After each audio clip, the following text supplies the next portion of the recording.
This block had a low-lying area which never drained out.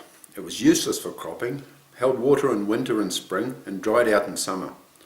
It was always going to hold water.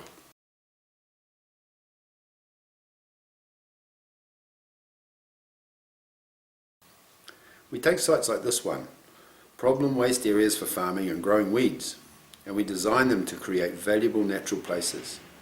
In this case, we could see lakes and attractive native forests as we looked at the site. As you can see, this undrained land has wide margins that range from damp land to very boggy. No use at all. This LiDAR map shows the contour at half-metre elevations. It demonstrates that a lake system would be a viable design.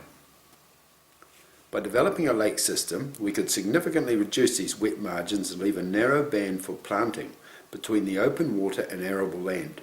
We will actually gain more net area for cropping.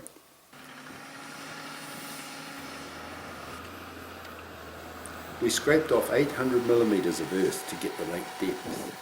Soil was pushed up to marry into dry land or moulded around the lake's perimeter to create attractive plantings.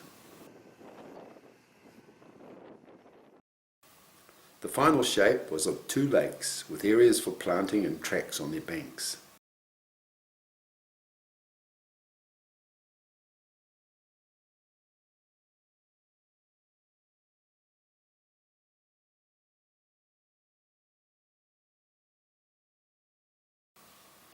In between the crop and the open water is where we planted native wetland forest. It is a walkway entwined through it and will grow into a high-value native habitat for all manner of birds and insects.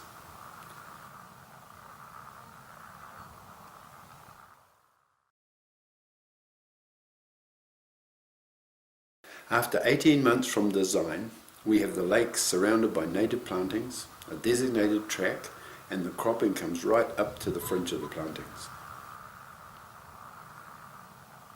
Not long after we got the first plants in, we had this visitor, a white heron looking for frogs.